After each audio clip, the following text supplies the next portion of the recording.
And welcome back to the My Tehillim Time Jewish Women's Virtual Festival. We are in day 21, week number 7 of this incredible festival. We've been going strong since August 22nd, and we're going to continue going strong until October 17th with our finale event in honor, a tribute to Rachel Imenu on the yard side of Rachel Imenu in conjunction with the Shabbat Project. My name is Orly Wab. I'm the founder of the Abraham's Legacy Tehillim app. And I'm so excited to have each and every one of you here, whether you've been joining us each and every night or whether you're new, welcome. We're excited to have you. And just so that you know, if you have missed any of the talks, you have the ability, including this talk tonight, you'll have the ability to go ahead and to watch it on our YouTube channel. You just go to Abraham's Legacy on YouTube, and there you'll be able to see all of the recordings.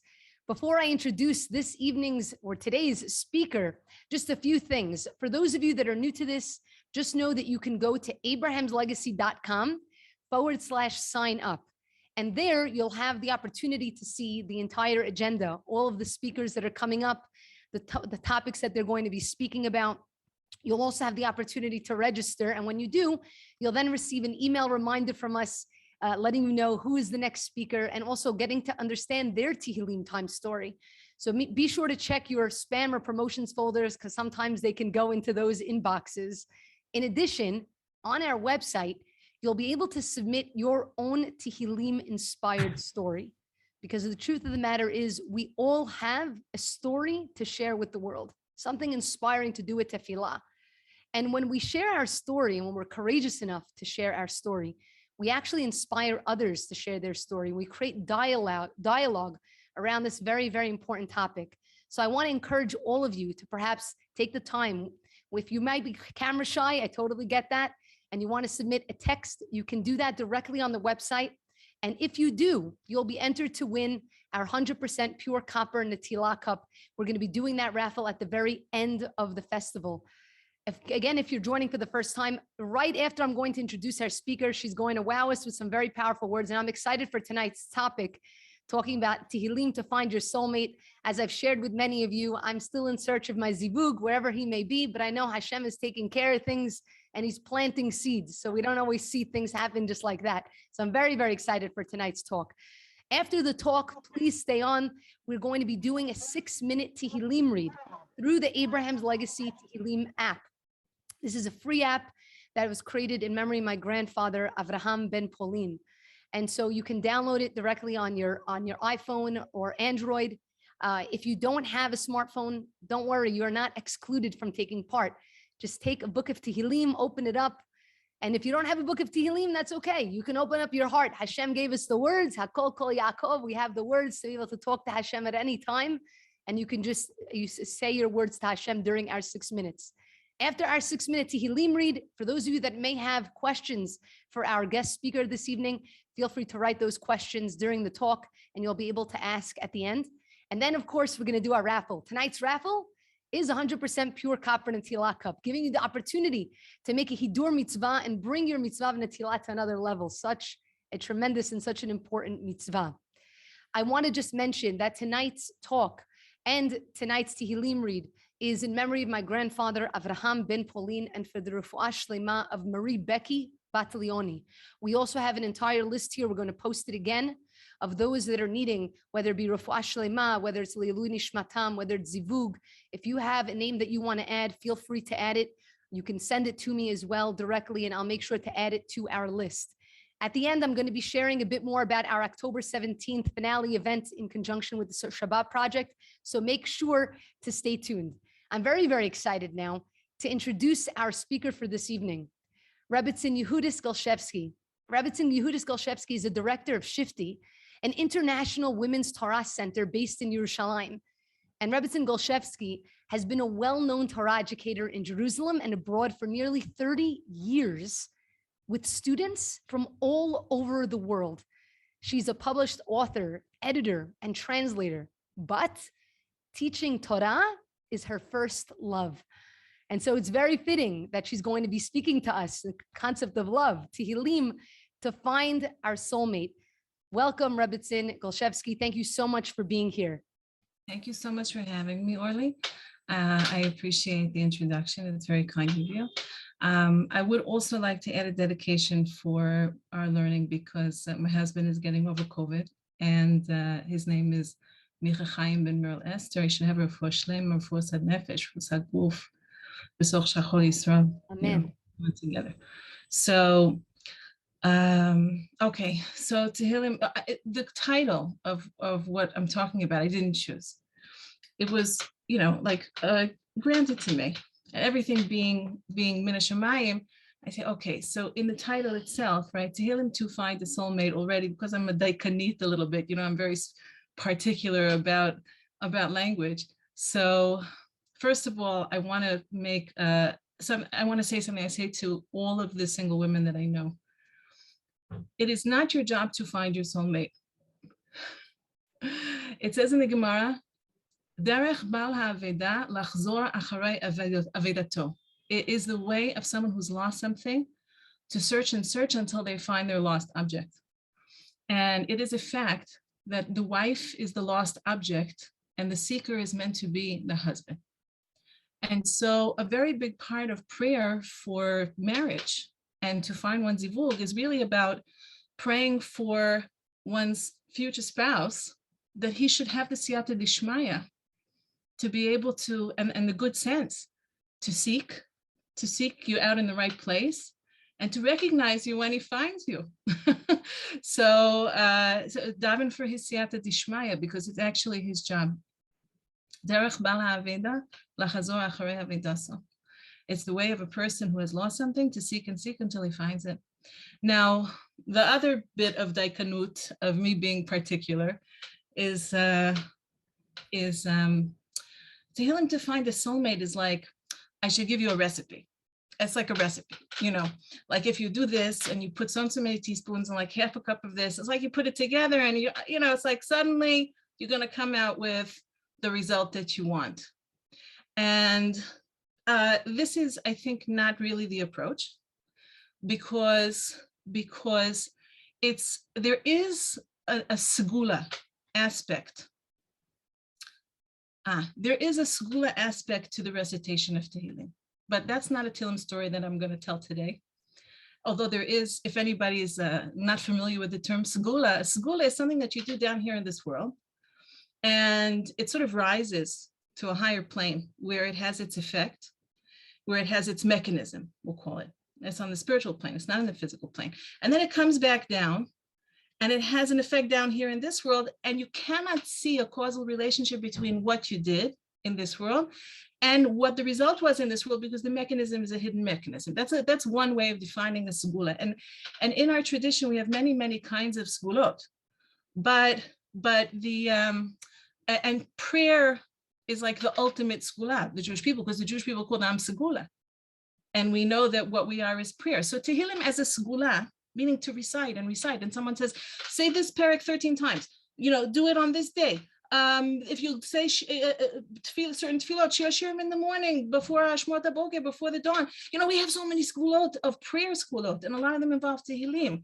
So there is something to that. There is a Tehillim in all of Tanakh is the one book that it's considered to be proper and perfectly legitimate to know Baal Peh, to be able to recite by heart. Torah shebichtav, the written Torah, which is all of Tanakh, is not meant to be recited by heart, except for Tehillim. Tehillim is tefillah.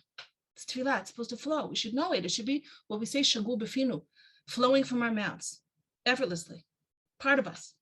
So there is an idea of Tehillim as geulah, but that's not what I want to talk about, because I feel like a lot of people do that. A lot of people share the geulot of Tehillim.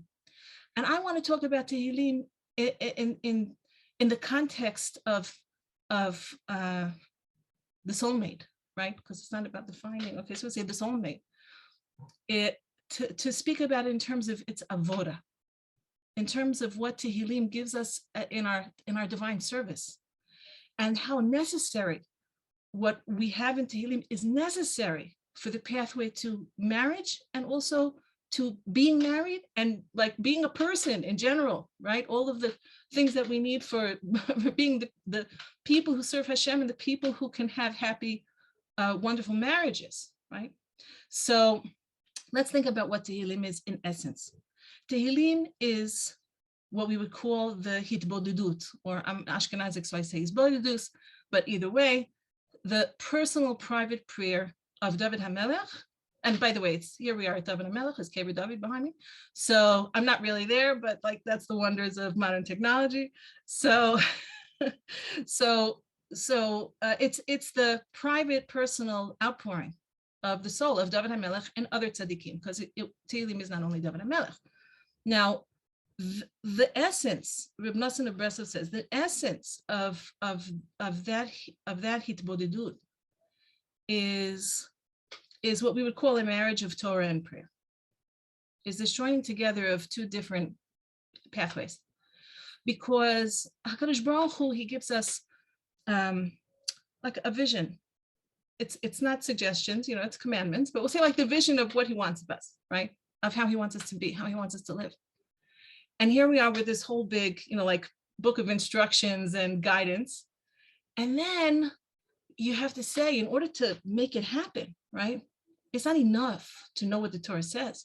You have to have a means to be able to transform what we know, what we believe, into the place of action to actually carry it out.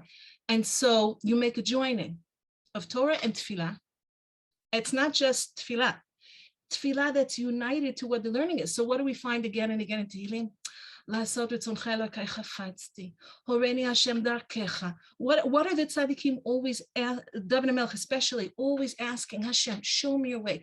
Hashem, teach me what you want from me and help me to carry it out. And then my whole life will be one long song of praise for you. And this is what we have over and over and over again throughout Tehillim. And then we find, if we'll finish a book, or 2 books, or 3 books, because it's how Tehillim is broken up, right? You have days of the month, and you have days of the days of the week, and then you have the books, right? And you think, if it's already broken up into 7, why do I need 5 books for? And then you have afterwards the prayers that we say when you complete a book, or 2 books, or 3 books, however many books, or the entire Sefer, the whole 150 chapters. So we have afterwards a prayer, 2 different ones, one for Chol, one for regular weekdays, and one for Shabbos and Yom Tov. But both of them use the same language, right? That these chapters of Tehillim that I said, which are, right, these books, Sefer Rishon, Sheni, Shlishi, Revi, Chamishi, Shehem Keneged, Sefer Breshit, Shmot, Vayikra, Bamidbar, Dvarim, that the books, the 5-book breakdown of Tehillim is meant to correspond to each of the 5 books of the Chumash. And if you've said that prayer, do you ever wonder what's going on? What's going on? Why do we have to say this afterwards? What is the big geulah afterwards? Is that we have to have in our minds and in our hearts that there's the package deal is not Torah and not tefillah, but Tehillim, which is Torah and tefillah brought together, prayer and Torah brought into unity. It's a marriage, so that you can carry it out. The main thing is not the learning, but the doing. And between what you know and what you are, you have a bridge. It's called the malofum, the filled mouth of the prayer. That's the column of the neck with the mouth itself above.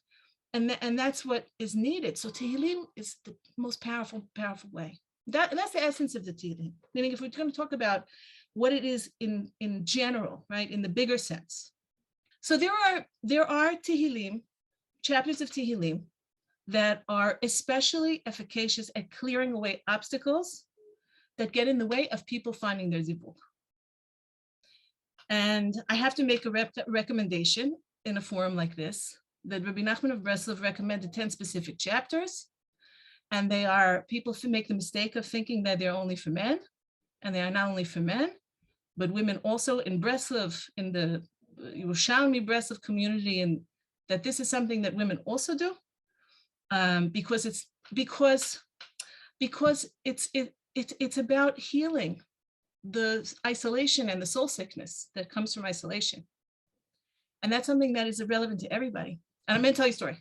I'm supposed to tell stories, right? So I'll tell you one story. Now, that's not my story. It's a story that happened to my students many, many years ago, when I had just gotten married, right? So I got married in '94, and I was teaching at Neve Yerushalayim. And I had a bunch of students. We had big snowstorms in trying to remember when it was. It wasn't that year. It's like in 91, 92, I can't remember. And there were a group of students at Neve who decided that for their zivug, they're going to go to Amuka. Now, it was the middle of the winter.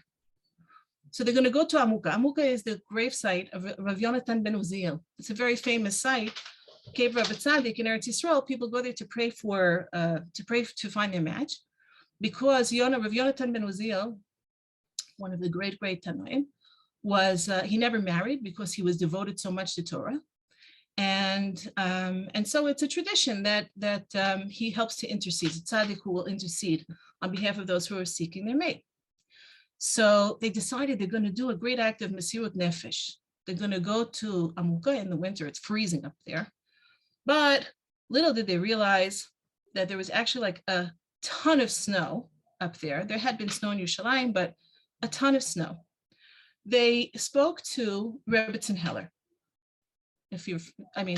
Heller Gottlieb now. So Rebbetzin Heller, I know her as Rebbetzin Heller all the years. It's a little hard for me to put it in context. Okay, so Rebbetzin Heller Gottlieb, the young women went to her and they said to her, are there special prayers that we should say for our zivug? So she said yes. And she was going to recommend to them a whole bunch of special prayers that were written by Reb Nosson of Breslov in a book called Likutei Tfilot. She had a recommendation for them, but they didn't know what she was planning to recommend. She said, they're in my house. Before you go, come and pick them up. I have a little booklet. Fine. They make arrangements. They find a cab driver because the buses are not going to Amuka. They paid an exorbitant. They made an agreement with the cab driver. He's going to take them to Amuka. Paid an exorbitant amount of money. And when they got in the cab, he said, I don't know if by the time we get to Amuka, I can go down. Amuka is in a valley. I may not be able to take the car down because I can't get up afterwards. So if we get there and I can't take the car down, you're going to have to walk and then walk out. They said, fine, we're going mesirut nefesh. We're going to go like with a lot of self-sacrifice. They get in the car, they paid a huge amount of money. And sure enough, when they get to Amuka, he can't drive the car down because he won't be able to get it out. Oh, wait, I didn't say what happened with the tefillot. So before they left, they went to Rebbetzin Heller's house and she wasn't home. And they really wanted those prayers. So her daughter was home. So they said, Rebbetzin Heller said that she has prayers for us, Breslov prayers for us to take with us to pray for, at Amuka. And her daughter was like, oh, she must mean like these little booklets of Tikkun HaKlali. So of these 10 chapters. So she gave them and then off they went. And they made such mesirut nefesh to go. And they went all the way down on foot and came all the way back out of Amuka on foot and paid so much money for the kit. They get back to Yerushalayim and they go to school. They go back to classes the next day. And Rebbetzin Heller says, why didn't you come to pick up the tefillah? Why didn't you come to pick up the prayers? So they said, we did. Your daughter gave us these. She said, oh, if she gave you those, Min HaShamayim. That's the best thing. That's the best thing. Okay, now I'm going to tell you though about my own story. Now, when I was in seminary, I was in my second year in Cleveland. So I knew that after Pesach, basically after Pesach, I was going to start dating. And a certain Hasidic Rebbe who was then very young, so as we're talking about now in 90, whatever it was, 93. So we're going back, close to 30 years. So he said, he came to town and someone said to me, he was young then, fairly young. And someone said to me in the community, said, the so-and-so Rebbe is in town. You're going to start shidduchim soon. You should go and ask him for a bracha. I didn't know about anything, what did I know? I didn't know too much about him. But if this person said I should go, okay, I'll go. So I go in to see him. He's staying at someone in the community's house. And here I am, a young girl in SEM, and I walk in, I have a kvittel. I wrote a little note, my name and what my request is. It's the first time I've ever gone to a Hasidic Rebbe to ask for a bracha. But I knew you have to bring a kvittel. You have to bring a little petek. So I walk in and I put the petek on the table. And he said, he's not looking at me. He says, do you have a piece of jewelry on you? So the only jewelry I ever wore was earrings. I said, yes, I had earrings on. He said, put them on the table. So I took off my earrings and I put them on the table. And he picked them up. And he did, as tzaddikim, it's a very big tradition, is to like hold an object of value. That they gave it back to me afterwards, don't worry, to hold the object of value, because it's like, it makes a bond between the person who came to bring the kvittel, to ask, and the tzaddik who's davening. So he looked at my petek and he held my earrings in his hand. And he then, I had a little note with my name and my prayer request on it. I'm sorry to be using Hebrew terms. And I gave him the earrings, and he was praying. And he was very focused. And then he put the earrings back on the table. And he said to me, you need to add a chapter of Tehillim to your prayer every day. I said, happily. Where and when? What, where, when? So meaning, where do I need to put it? Like, where does it belong, when in the day? He said, every time you say the Amida, when you say the Shmona Esrei, you need to add right after you, when you say there's a place at the end, before you finish, after you say the verse that encompasses your name, that the first letter of your name, it's a tradition and a practice that many Jews have, to add a verse at the very end of Shmona Esrei. After you say that, you should say chapter 121. Chapter 121 is called the chapter of Trust in God by the great Briskerov. And he said, that's what you have to add. And you have to say it every time you say Shmona Esrei. Whenever you say this prayer, always add it. I said, okay. Now, one of the things that happened in the course of me saying this, and I'm not telling people to add it, that was the recommendation he gave to me, was that what it forced me into was, because I associated it with the effort that I had made to speak to this Rebbe about and ask for help in finding my soulmate. So that chapter 121, which is really, really, HASHEM, where will my help come from? My help comes only from God. It's a short chapter, but it's so full. God is the shadow to your right hand. And the Briskerov said that means that trust in God. I don't say who it is. It's trust in God, right, is something that God shadows us with. The greater extent that we trust in him, to that greater extent does he justify our trust in him. He shadows us.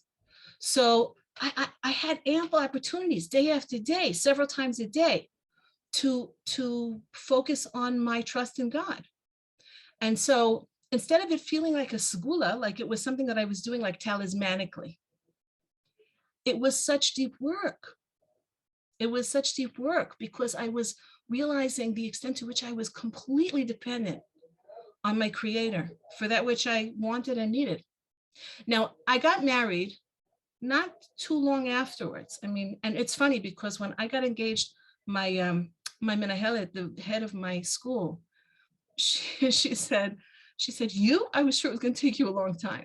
She didn't mean because I'm defective. She meant like, you're like this really smart and you're like, you're quirky and you're this and you're that. It's like, who's going to be the guy who's going to be for this one? And in the end, I wound up getting engaged very quickly, which was, like, it's just mina shemayim, right? But I didn't know whether I should stop saying, because like I got engaged, but I didn't get to the chuppah yet. So I kept on saying my 121, that chapter. And then after I got married, I was like, but I like marriage is something that like you always have to work on. And I was like expecting right away. And there was always like another reason to say that chapter 121, keep on saying it. Now, fast forward, like probably almost 25 years, I had brought a group of women to pray at the graves of tzaddikim in Ukraine. And I had a niggling thought all the years, because I had been saying this chapter 121, which I never gave up. Every time I said Shmona Esrei, because I didn't speak to that Rebbe to ask him when I should stop. So I just kept doing it. And I didn't know what I should do. And it was like a little question in my head. Should I stop it? Should I keep going? Anyway, I brought this group, and it was towards the end of the trip, and one of the women was leaving back to New York on a flight that wasn't a group flight. So So I had to like make sure that her cab came and that she got off to the airport okay. And as we're standing there waiting for the cab, this woman who I knew pretty well, but I wasn't in contact with her all the time. So she said to me, "Oh my goodness, I forgot to do something for the Rebbe." So I looked at her and I said, "Which Rebbe?" She said it was it's the same Rebbe. I said, "What did he tell you to do?" She said, "It was so strange. I went to get a blessing from him before I left New York. And as I left, he said," let's say her name is Sarah. He said, "Sarah, someone where you're going over to the graves of tzaddikim, to the righteous in Ukraine, there's a person there. There's a person there that has a question for me and that owes me a favor. You need to ask her to daven for me. She should pray for me at the grave of so-and-so, a certain rabbi." And she said, "I forgot." So I said, "I think it's me. And I'm glad you remembered now. I have a question for him. When you get to New York, you're going to ask him whether I need to continue or whether I should stop. That's the only question you should ask. Do I continue or do I stop?" And when she got back to New York, she got in touch with me. She said, "I spoke to the Rebbe and he said, you can stop." Anyway, that's the story. A strange tale. Wow. Thank you so much for taking the time to share with us your words and such an exciting story. I know that the question came through, a couple of questions came through. Yeah, Who is people the want to know rabbi? who's the rabbi. Everyone is asking, who is the rabbi? I'll tell you something. I generally speaking, I don't share names. Okay, understood. I don't share names. That's very much understood. Yeah, I don't share names also because I feel like I feel very deeply that when a person requires an emissary, like we call a shaliach, an agent from heaven for something important, that the way that they come down in the best way is through yearning for them to meet the right person. So it's not really so much about who the rabbi is, because it has to do really with a willingness to sort of jump into a relationship of trust with the right person, the person who's correct for your soul. So giving a name doesn't necessarily help. I love that. I love that. And I hope all of you are going to join us. If you have questions for the Rebbetzin, please feel free to jot those questions down. We're going to go into our Tehillim read right now through the Abraham's Legacy app.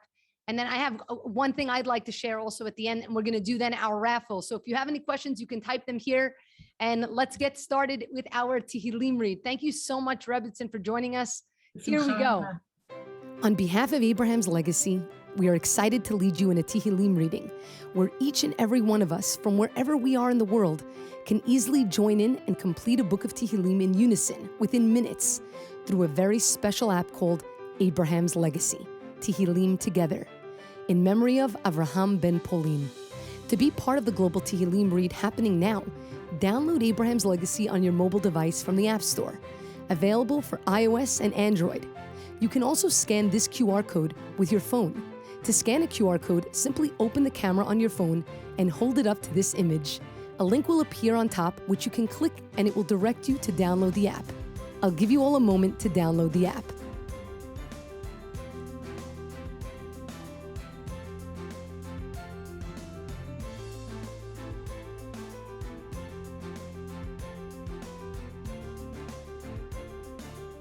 Sign in, and in a minute, we will all click on the Start Reading button on the main screen, and each of us will receive a different perek from the Sefer of Tehillim so that we can complete the book and add to the global count.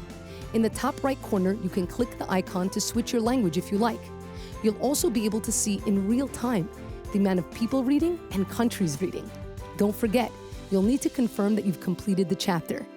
Let's put a few minutes on the clock to read in unison so that we can unleash the power of our combined tefillah. Tizku l'mitzvot.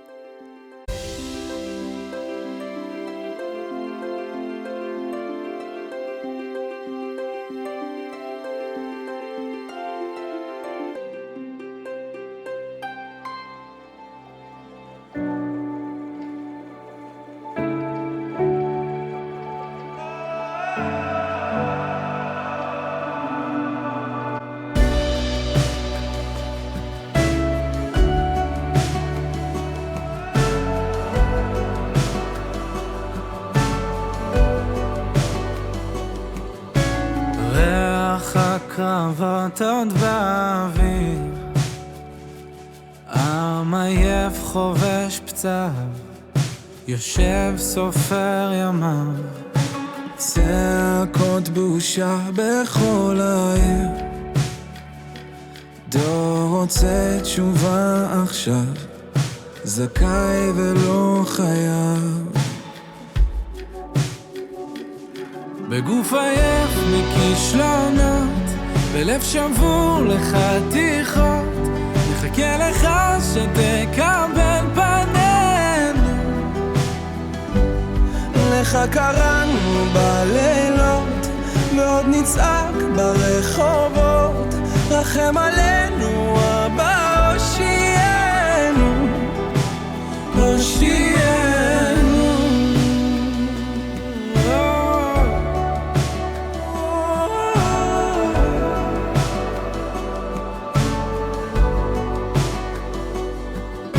זמן עובר כולם ממהרים,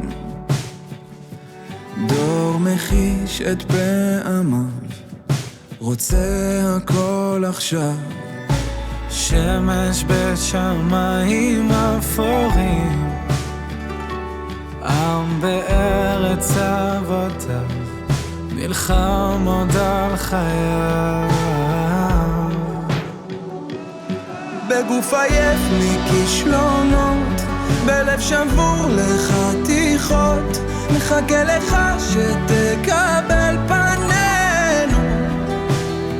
בגוף עייף מכישלונות, בלב שבור לחתיכות, נחכה לך שתקבל פנינו.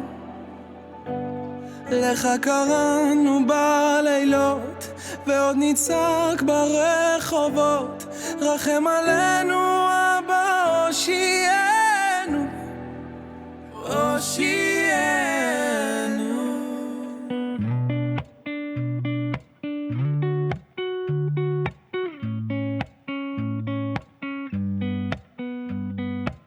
הגיע הזמן להתעורר, לעזוב הכל, להתגבר, לשוב הביתה, לא לחפש מקום אחר. הגיע הזמן להשתנות, גם אם פספסנו תחנות, אפשר לרדת, יש רכבת, חזרה לשכונות.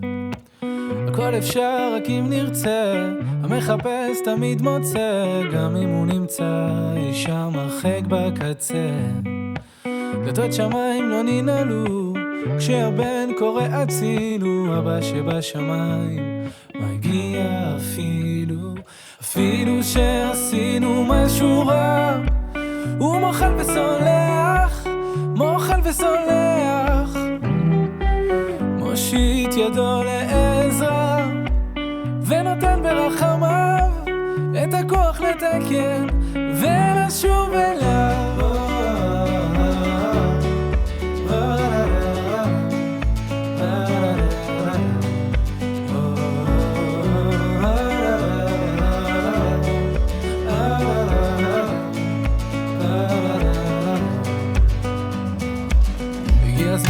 להתחרט, אם כבר לברוח אז מאחת, אם כבר לקחת אז לקחת בשביל לתת, וזה הזמן להתקרב, לא לפחד מהכאב, ואם לתת אז כבר לתת מכל הלב. הכל אפשר רק אם נרצה, המחפש תמיד מוצא, גם אם הוא נמצא שם הרחק בקצה. דלתות שמיים לא ננעלו, כשהבן קורא הצילו, אבא שבשמיים מגיע אפילו שעשינו משהו רע, הוא מוחל וסולח, מוחל וסולח, מושיט ידו לעזרה ונותן ברחמיו את הכוח לתקן ולשוב אליו. אפילו שעשינו משהו רע, הוא מוחל וסולח, מוחל וסולח, מושיט ידו לעזרה ונותן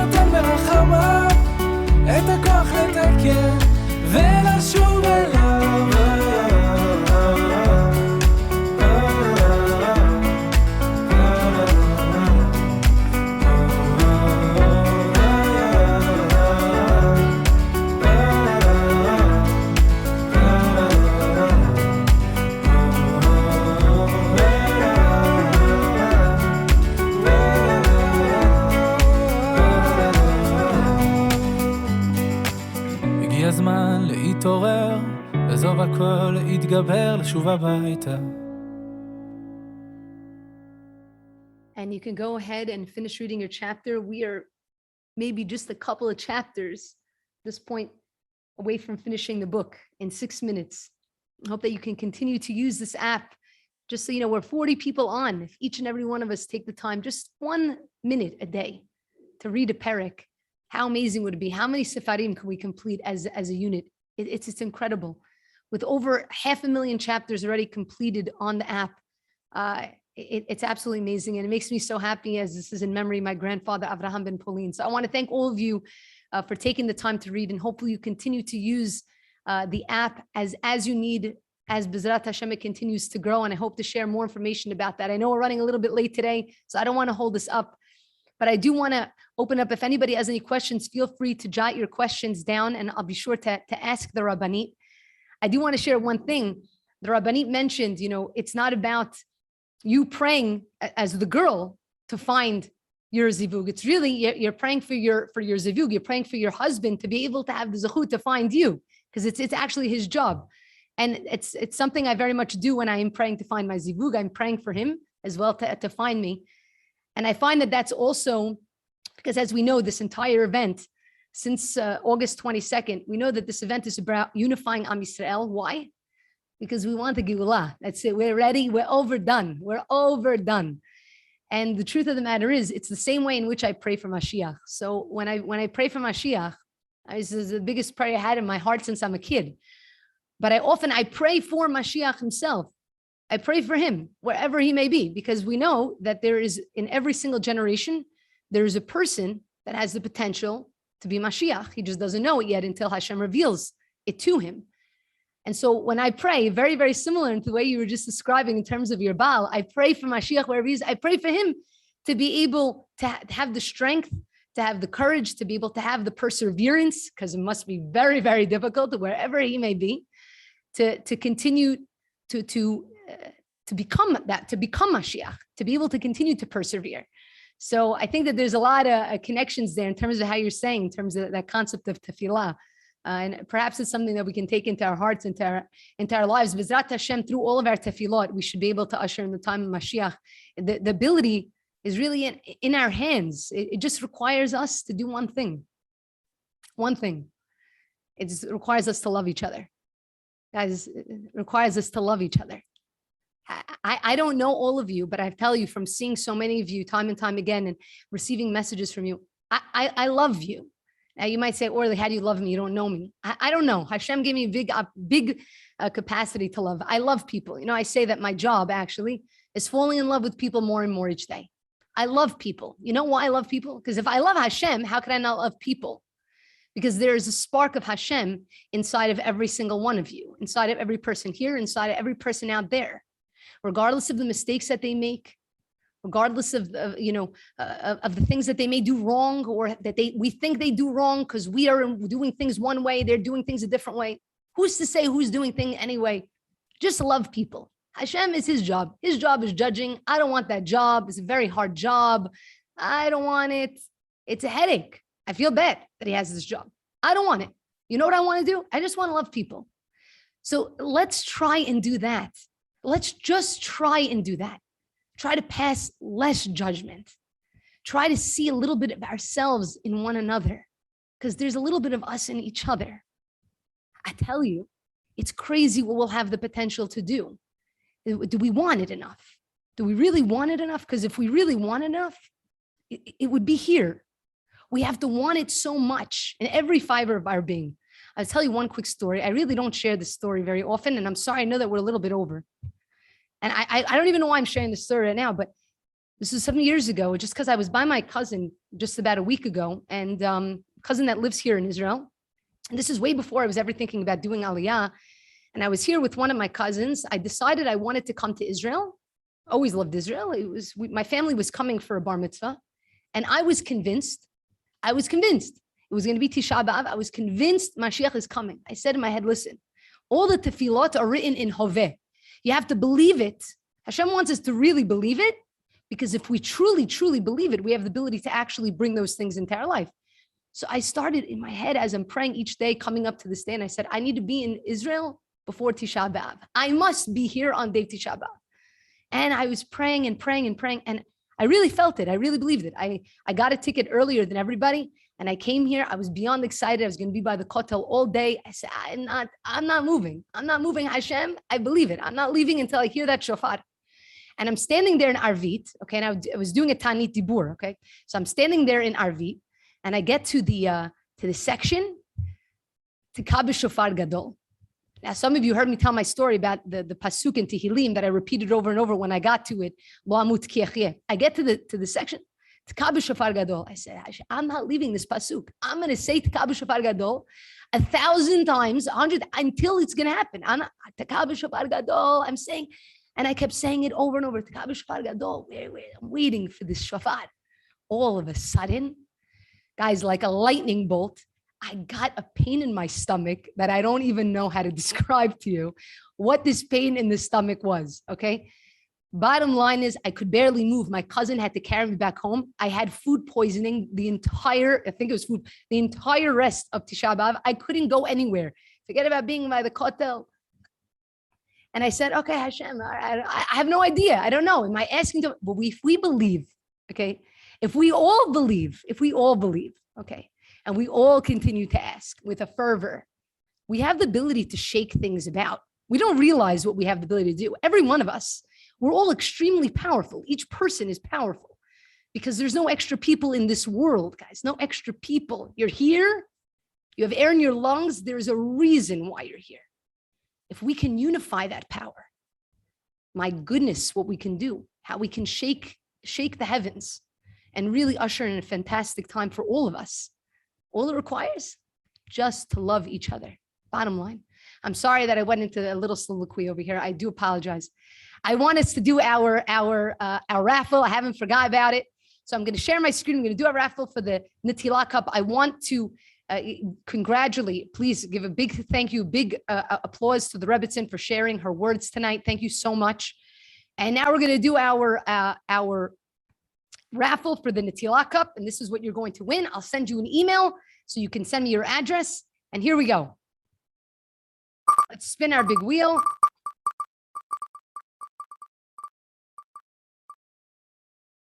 And the winner is MC Spielberg. So I'm going to send you an email so that you can claim your prize. Don't forget, just one last thing to mention to all of us before we go. We have our big event, and I've sent an email out. You should all have seen it. Our tribute to Rachel Imenu and Shabbat Kodesh that we're doing in conjunction with the Shabbat Project. You'll see that we're going to have speakers, Rebbetzin Yemima Mizrahi, Rebbetzin Tamar Tavak, Chani Jervel, Tzivya K, Sarah Israel, Naomi Baum, Tara Mizrahi, Sonia Levy-Safe, Jesli and Shaked Sabag are going to be doing an incredible dance and music performance, and Jordana Burakov. So I hope that you all join us. Don't forget, we have a dance that we're going to be spotlighting on that day, and you have the opportunity to take part in it. It's to really honor Shabbat Kodesh.